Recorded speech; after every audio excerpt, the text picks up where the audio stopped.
Usually, when I'm analyzing an episode, I like to find out what the episode is trying to convey. What kind of lesson, if anything, is it trying to relay? And I was thinking, and all I seem to remember from this episode is the fact that Rainbow Dash irresponsibly puts poor animals in danger just to feed her own ego. Radicalness. Which I'd argue is based because I do the exact same interposition, but that doesn't exactly, line up with the theme of the show, which is friendship lessons. And then I figured out why.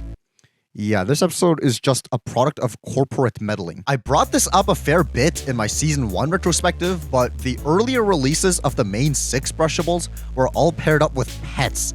So far, we've seen Twilight get an owl pet in the show, Fluttershy have a bunny, Applejack having a dog, you get the picture. And all of a sudden, once upon a time, Hasbro decides to release this thing. And therefore, Rainbow Dash was given this pet in this episode. Well, the toy is of a turtle and Tank is a tortoise, but you get the point. And in case you think this is a stretch, no, this was actually a very deliberate decision according to the writer of the episode, Charlotte Fullerton.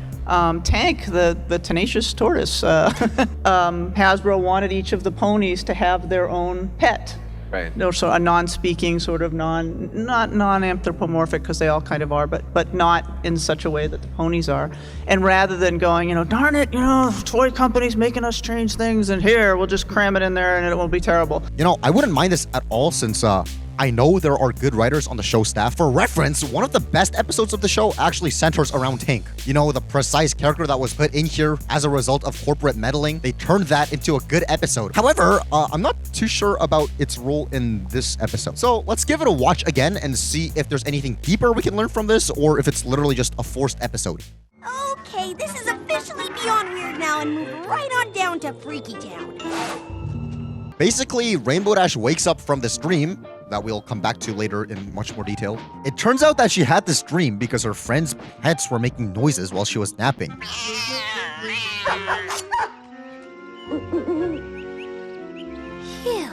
Or at least you'd imagine these guys appeared in the dream because their noises got into her subconsciously, which is suggested by the fact that they make noises near her when she wakes up, but Gummy and Angel make no noises, so I'm not sure. But on the topic of psychoanalyzing her dreams, the way Opal pops out like this is apparently a reference to the movie Alien, and how the xenomorph in it can extend its inner jaw out like this. Doesn't that sort of imply that a movie like Alien must exist in this world? That Rainbow Dash saw in order for this to be a thing in her dream? For example, I've had a dream where I went to a particular local shop near where I live and bought a limestone pie plush. Obviously, that dream would not have been possible for me if I have never seen that particular shop in real life before, or if I've never seen limestone pie before. Thus, I'm pretty sure your dreams need past experiences and observations to pull from. Therefore, where did Rainbow Dash pull this from, if not from Pony Alien? This in fact caught my attention so much that I decided to do extra digging on this one little visual gag and found this thread asking, yo, what if My Little Pony referenced Alien? With all the responses being all, that'd be sick, but they never do it though, when this literally exists. And this thread was made about half a decade after this episode, not before. And I get that this is a very specific thread, so it's only going to catch the eye of a very few niche people, but I'm bewildered to say the least that nobody pointed this scene out. Anyways, the reason all the pets just happen to be here is because, well, we always round up our critters for a regular old pony pet playdate in this park. Same time every week. I thought you knew. You didn't know? obviously, this is a contrivance, but it makes sense considering the reason this episode was made. She didn't know? Also, I think it's a cute detail of how Fluttershy being nervous and pawing the ground is something she's done before, which shows some good consistency, but now with the added bonus of these clouds of dust. I just wanted to note the evolution of the animation in the show as we progress through it, because that kind of stuff is cool. But it seems as if we've taken a step forward and 2 steps back, because Fluttershy and I nodded our heads in agreement like this. Pinky's leg being detached here like this is horrifying. But speaking of the animation, I appreciate how there's basically 5 different distinguishable animations going on at the same time in this one shot. And I really appreciate that, and that's not something that's exactly noticeable at first glance, or something that's easy to make conscious note of. So that made me realize that even if the topic of the episode was forced, and the situation these characters are in are formed from weird, super specific and convenient coincidence, it doesn't mean that it can't be done through really cool and underappreciated animations. So Props to that. That's excellent. This is just one of the little things that actually makes me love the show so much. Still, from this, Rainbow Dash decides she also wants a pet. Just because I don't have a pet now doesn't mean I never want a pet. This would suggest that Rainbow Dash has FOMO. This better be a feature we see in future episodes with her, otherwise I'm going to count this as forcing her to be out of character for the sake of a network-meddled plot. Plus, it's a little odd to make the motive of her wanting a pet to be FOMO, rather than, you know, the desire for companionship and responsibility or anything along those lines. But sure. But on that topic, it's not like this episode deals with Rainbow Dash learning about the responsibilities that come with owning a pet, or the benefits of having a pet, etc. And from memory, the episode just contains Rainbow Dash putting poor animals and herself into life-threatening situations without much other reason. But whatever, we'll come back to that. At least this delights Fluttershy, who decides to help Rainbow Dash find a pet.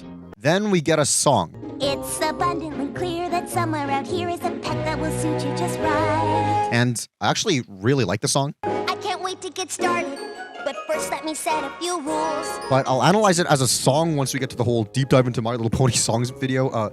For now, I just want to see how it ties in with the rest of the world, because... I need something real fast like a bullet to keep up with me. A bullet?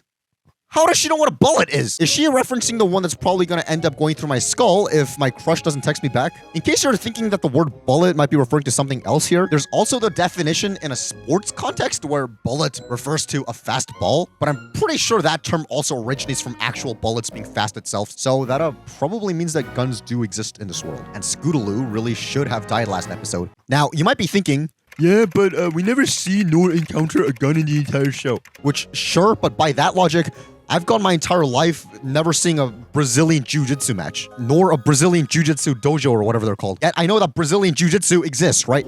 Just because I haven't encountered it doesn't mean that it's not out there. Plus, what else could she possibly be referring to here? Surely she ain't referring to bullet points or the stick of lipstick? But I'm pretty sure even those are called that because they look like bullets. Strange. What's also strange is what appears to be a reference to the visuals of the song Winter Wrap-Up. The tone she was singing in during that song was with a sense of missing winter and moving on, which is sad or bittersweet. But obviously the context in this song is pretty much the opposite, looking forward to something. Something awesome, something flying. As opposed to looking back on something like Winter Wrap-Up. That kind of throws away any consistency within what this composition was trying to convey. But still, it's a cool callback, so it's not all bad, just a little, you know, confusing on the messaging of what this is supposed to be. How about an owl? I like how there's this owl who's clearly not the same kind of owl as Aloysius. When the animators or designers or whoever's responsible for this could have just as easily recolored this owl they already had and used it here. So I really appreciate this as well. Also because, obviously, there's different kinds of owls in real life. So bonus points for that. And speaking of real-life animals... Can tortoises do that? Surely not, right? At least that's the only thing about the scene that rubs me the wrong way. Ah! Why does she look like that?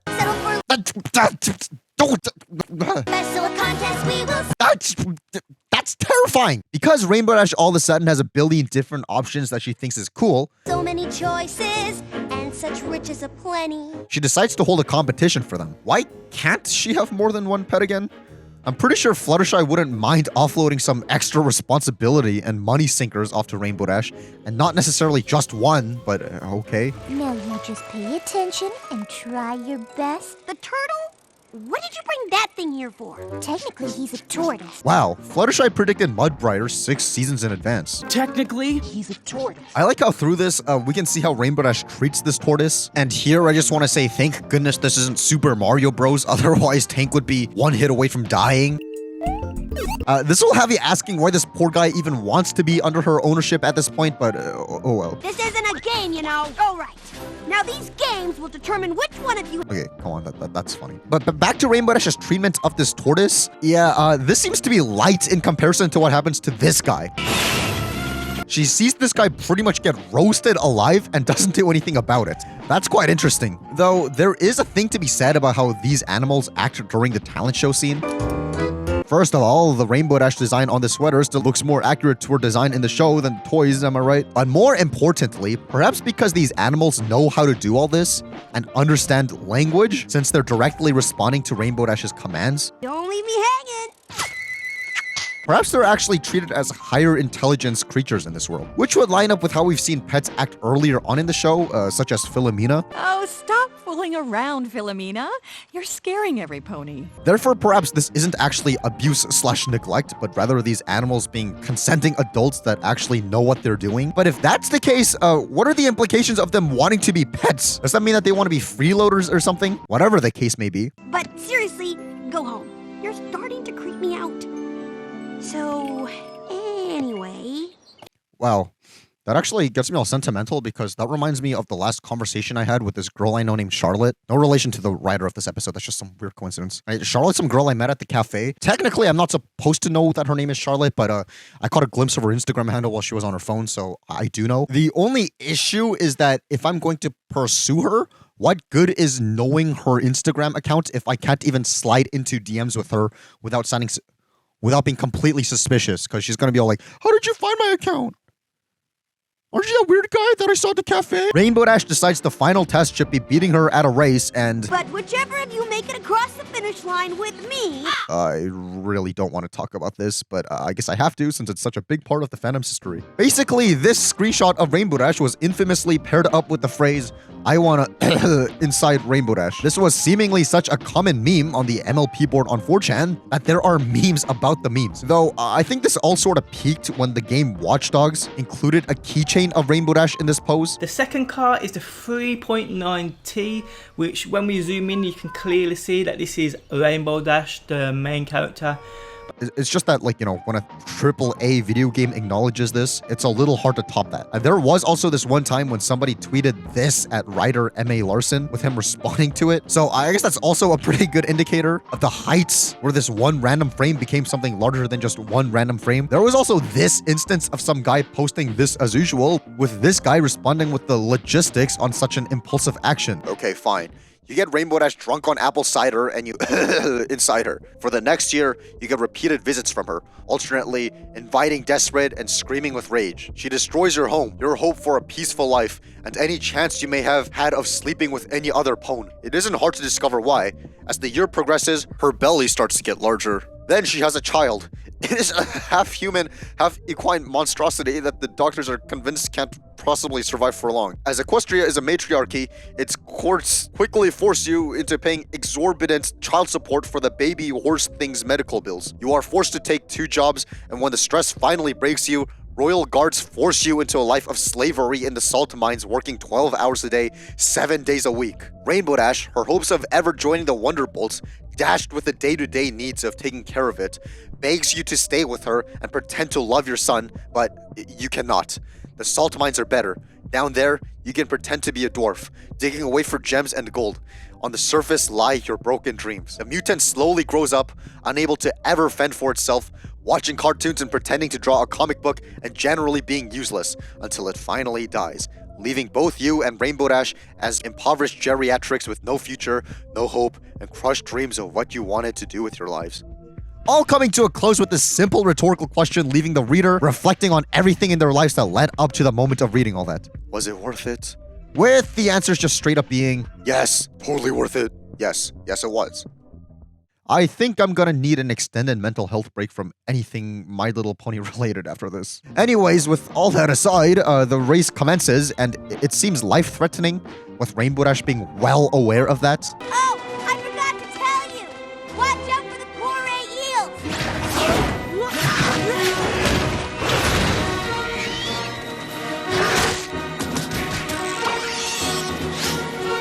Seriously, at this point, why do these guys even want to be her pets? Is all this work worth it just for a one-way ticket to be a freeloader? Who knows? What I do know is that My prayers have been answered. Oh, thank you.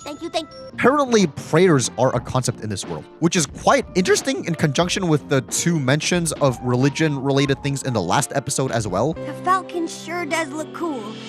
He's absolutely everything I wanted in a pet. But I said whoever crosses the finish line with me gets to be my pet. You did? You did say that. She did say that. That was the rule. If you look back at the episode, yes, she did say that. But whichever of you make it across the finish line with me, will have... But it's weird how Pinky was able to actually hear that from up here with this kind of odd distancing, let alone remember her exact phrasing and wording, then again, we might as well throw Pinky a bone with that line since she really hasn't been doing a whole lot in these last few episodes. But either way, I just sure do hope that Rainbow Dash would have still applied that logic if things went different. That if Rainbow Dash made her way out alone, yet happened to cross the line at the same time as the tortoise, she would have still made him her pet. What you did, I owe you one. Or if she came in second and she tied with a different animal in second place, I hope she would have made that thing her pet. Otherwise, this is just being hypocritical, which would be a horrible lesson. But speaking of the lesson, Today I learned what the most important quality really is. A certain kind of spirit, a stick-to-itiveness, a never-give-up, can-do attitude that's the mark of a real winner. so basically she's saying that the traits you should look for in a pet/friend are spirit and stick-to-itiveness, and those are the qualities of a real winner. As opposed to... I used to think that the most important traits to look for in a pet, or any best friend, were all physical competitive abilities. But now I can see how short-sighted and shallow that was. physical competitive abilities? How does this apply to literally anything other than this one super specific situation Rainbow Dash just went through? I really think episodes like this, before they just ditched the whole letter to Princess Celestia thing altogether, really suffered from having to recap everything with ambiguous wording instead of just letting the events speak for themselves. Because I'm pretty sure any kid would have been able to pick up a better lesson than that from just watching the episode. But because the verbal lesson itself wasn't that great, let's see what else this episode is really trying to say throughout it. Whether they are lessons or are more subtle writing decisions.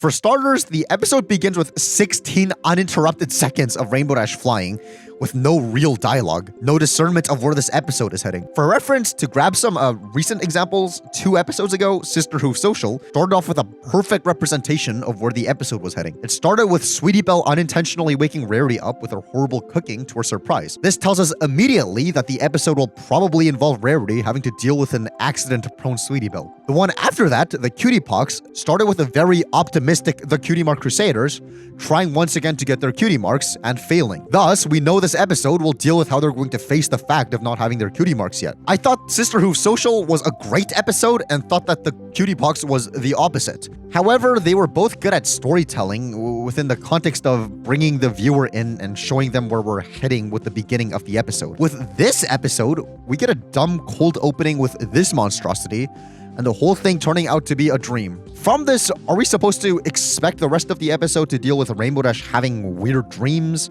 Or perhaps with Rainbow Dash's ability of flying being hindered? An episode about how intrusive pets can be to other people and how pet owners have a big responsibility? No, it deals with this happening and Rainbow Dash wanting a pet. Huh? Despite all that, usually I'd complain about this, I really would.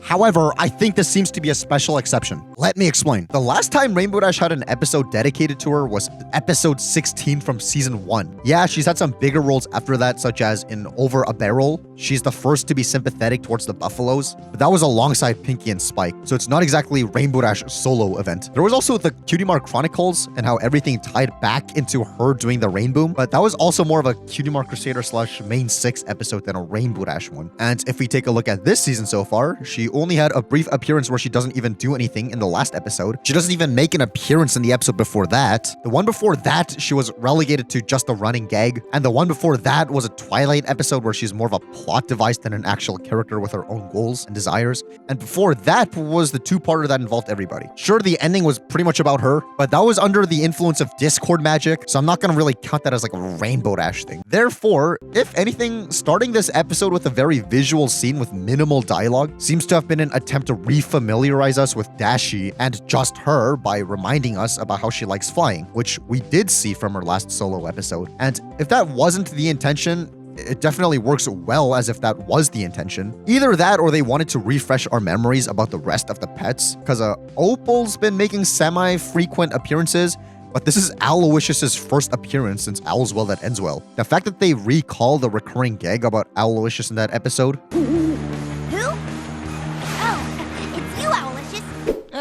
Hi there, I'm Spike. I'm sure Twilight has told you all about me. Spike, you know, sister number 1. Is an effective way of showing some consistency. Also, this is Winona's first appearance since the 4th episode of season 1. Wow. At least in the one shot where she's in the limelight, she eats and leaves no crumbs. Does she understand what a pet really needs? Yeah, like care and attention, love and affection. And breath mints. That's a good legacy to leave behind.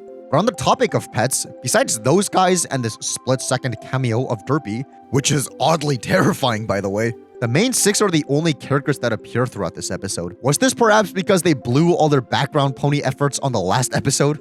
But still, I suppose there's really no reason for other ponies to have been in this episode, so that's fine and not really a point for nor against the episode. Just an observation. It also feels uncanny, like the rest of Ponyville just went through an apocalypse, with the main 6 being the only survivors. But to loop this back to how most of the main 6, especially Rainbow Dash, haven't really had any time in the spotlight the last couple of episodes, or the pets in forever, perhaps this works as a way to kind of make up for that. If that was the case, at least this episode works well in that context. Though it's somehow it's not like there was much of a choice when it came to making this a main 6/pets-centric episode based on the premise handed down from a corporate decision. Whatever the reason, I think that the result is still the same. You got to spend some time with Rainbow Dash after not getting an episode just about her since forever, so that's good. And it practically lines up with what the writer said about the writing process about this episode as well. Toy company saying we want to make a toy and then kind of pushing it on the show and us trying to come up with an inventive way of making it work.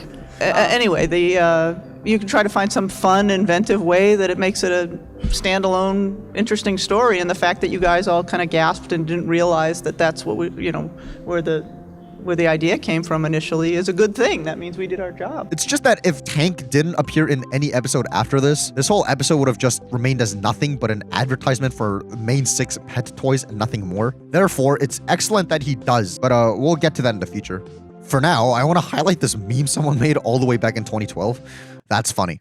Anyways, just because we're not going to get the opportunity to talk about the creator of the show soon enough, once all of her involvement with the show ceases, I'd like to highlight this one comment that was left on Goddess Faust's DeviantArt that she actually responded to while we still can. I was actually a bit disappointed about this Dash's episode.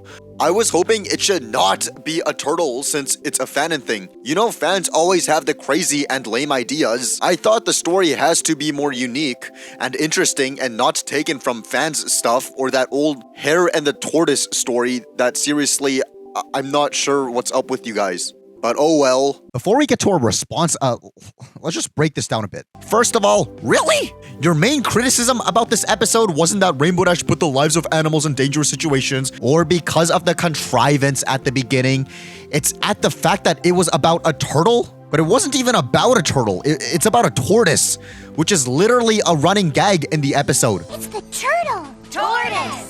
Whatever. Did this guy even watch the episode? Especially because this guy's criticism is that the writers stole stuff from fan stuff? Whatever that means. This is a strange criticism since whether the writers take inspiration from fan stuff or not, somebody's gonna want the opposite.